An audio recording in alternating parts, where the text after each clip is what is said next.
Okay. Welcome din sa live stream si Ate Pam Hazel Tuano. Ayan. Happy listening to you guys. And everybody there at Casa Zugba. Your favorite Zugbaan is back. Zugba Grill is now at number 46. Rizal Avenue. Barangay Pag-asa, Olongapo City. Yan. Dali hanapin ha. O alam niyo naman siguro yung Barangay Hall ng Pag-asa. Di ba? Ayun. Kaharap lang nun. Okay. O Barangay Hall ba? Asinan yun? Barangay Hall ng Pag-asa. O. Alam nyo, nakakalito minsan yung alin yung asinan, alin yung Pag-asa. Kasi di ba, yung covered court doon, basketball court ng Pag-asa. Tapos sa likod naman niya, Asinan Elementary School. Ano ba talaga? Nalilito ako eh. No? Pero yeah, the Zugbaan Grill is back. Nako, baliw na baliw tayo dyan noon. Ano? Ayan, di ba nawala? Ayan, bumalik. Casa Zugba na ang pangalan ngayon. Ha? Number 46. Gordon Avenue, Barangay Pag-asa. Alright? Yung mga hindi pa nakaka-try mag-Zugba Grill, now's your chance. Okay? Yung mga dati naman na, dati nang nakalimot ng pangalan, dahil natikman, parang, sino ako? Saan ako naroon? Nung natikman nila yung Zugba. You may visit it now. Punta na kayo now, ha?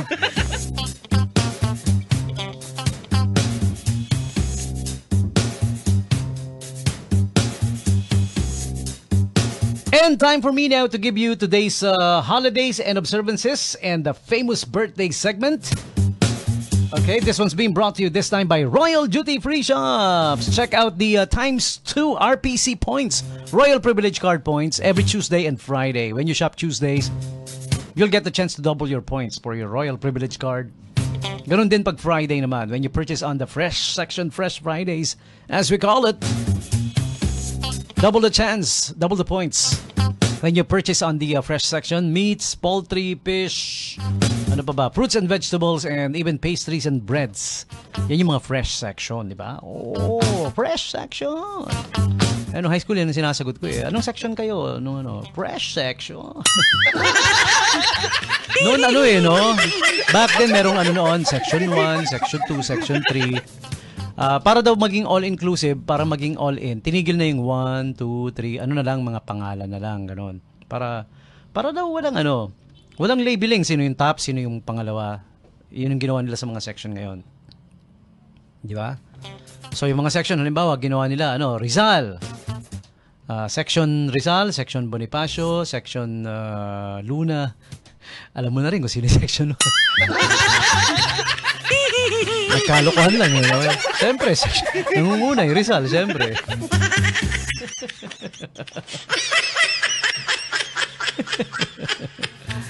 Meron pang di ba pag nag-name ng group, yung name ng group, Super Angel, yung unang group. Ayan. Group 2, anong pangalan nyo? Yun na po, okay na yung group 2.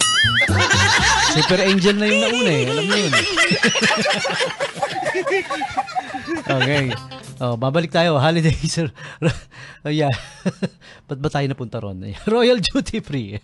Store 1 and Store 2. Visit their Facebook page. Pati na rin yung official website, www.royalsubic.com. Okay? Check it out. Alright. And today's holidays and observances, January 21 na. Bilis ng araw. 21 na pala, no? Today is International Hugging Day. Hugging. Yung muntik mo ng barilin. Hugging lang. O kaya, muntik mo ng sapakin. Hugging lang.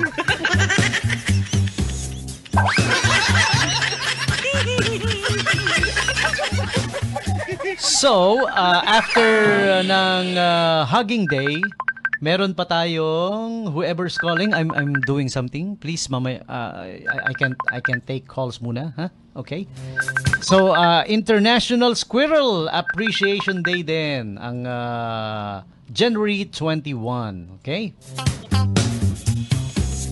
What else? International Sweatpants Day. Sweatpants, alam niyo na 'yan, yun, parang jogging pants. Na pangbahay lang, no? Okay, and what else? Mariachi Day. It's a Mexican thing, the mariachi theme of or genre of music. Pag sinabing mariachi, ano yun type of songs or genre of songs accustomed to to Mexicans. Okay? And what else? Hug your puppy day. What if you don't have a puppy? Paano na? Hug your puppy day. Okay, and next up we have, well, that's about it. Today's holidays and observances, January 21. Para naman sa mga nagbe-birthday ngayon, this one's for you. January 21, famous birthday segment. Happy birthday to you, happy birthday. Happy birthday to you, Senator Ronald Bato de la Rosa. I almost said ano ba 'yon? Yung dati siyang general kasi, di ba? Ngayon General Senator. Bato de la Rosa as they call him. Parang parang isn't it ironic? Isa ka sa mga advocate ng anti-drug noon, yung anti-drug campaign. Tapos ang palayaw mo, ang nickname mo, Bato. Parang pag narinig ng yung palayaw mo, parang pag narinig ng mga addict, biglang may excite eh. O, ayan na si General Bato. Sasagot kayo mga, ha? Bato? Asan pare? Asan? Asan ang bato? Ilang gramo? He turns how many today? January 21, 1962. Ilan taon na siya? 63. Really? Hindi mo kang 63 ha, pare, in fairness. Parang 62 lang. Okay. Richard Gutierrez, January 21, 1984. Ayan, Filipino actor. Pero according here, US actor. Oh, dun sila pinanganak sa US, no? US actor na umakting sa Pilipinas. And actress and singer Glyza De Castro, January 21, 1988. Veteran actress Caridad Sanchez, January 21, 1936. Well, I think she already passed away. Tama ba? Yeah. Let me check. Paki-click nga. Click natin. Yeah. Yeah. Okay. So, let's move on with the next one.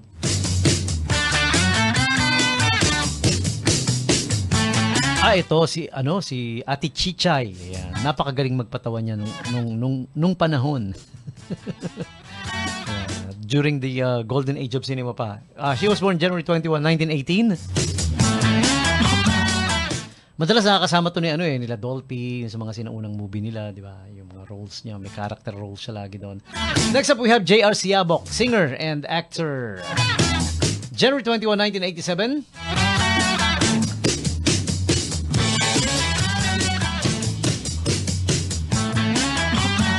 Next up we have Filipino singer Panky Trinidad. Was born January 21, 1986.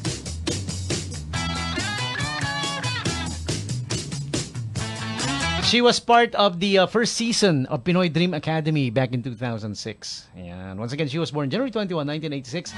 Maria Angela Soleil Frias Trinidad is her real name, full name. I wonder if she's related to to Noel Trinidad. Singer di ba? It's in the blood. Okay. So who else do we gotta greet? Also happy birthday din sa mga Hollywood celebrities, the following.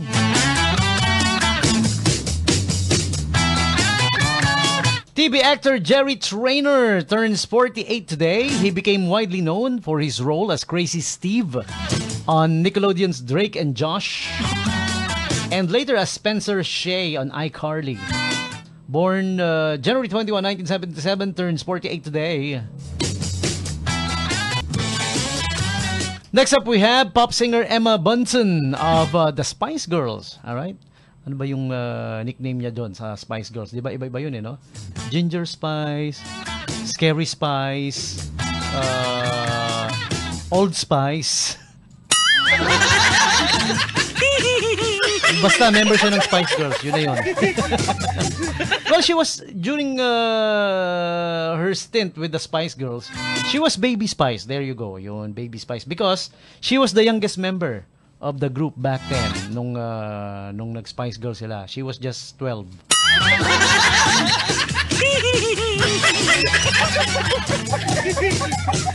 And pop singer M. Byhold. I'm a big fan of M. Byhold. And turns 26 today. January 21, 1999. If you guys remember, meron silang duet ni what's his name? I forgot his name. Yung nakaduet niya. I'll never fall in love. Yeah, yun na yun. Okay. M. Byhold was born January 21, 1999. Kalimutan ko yung pangalan ng kaduet niya. Yung sikat na song, di ba? I'll never fall in love unless it's you I fall into. At saka si R&B singer Billy Ocean. You guys remember Billy Ocean? Oh, hindi niya pag-aari yung mga karagatan, ha? Pilido lang niya, Billy Ocean. 75 today. Get out of my dreams. Yung mga sumikat na kanya. Get into my car. Meron pa yung ano pa ba yung sumikat niyang kanta? Yung Caribbean Queen, tsaka Lover Boy. There you go. Alright?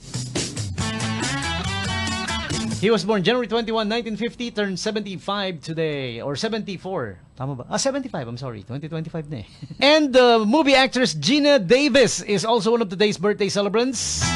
You guys remember Gina Davis? She was in Stuart Little, Thelma and Louise, and Beetlejuice.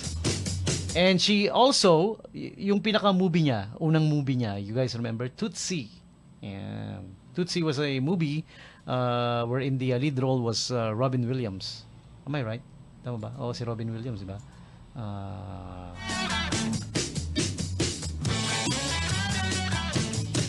He played a dude disguising to be a woman, di ba? In Tootsie. Alright? Doon sumikat yung song na All of my life, buong buhay ko, time, I've been passing time. NBA great Hakeem Olajuwon turned 61 today. Alright, happy birthday to you, sir. I'm a big fan of him, si Hakeem Olajuwon noon. He's one of the centers that I admired. Siya yung 7-footer na kung gumalaw, Iverson. I accidentally pressed the laughing thingy. Nothing's funny there. Okay, so there you have it. Hakeem Olajuwon, happy birthday to you, and sa lahat pa ng mga celebrities na nagbe-birthday ngayon, happy birthday to you. Happy birthday to you. Happy birthday to you. Happy birthday, happy birthday, happy birthday to you.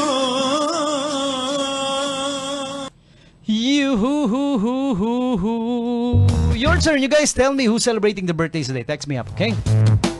Tayo naman ng mangbabati or manggigreet na lang.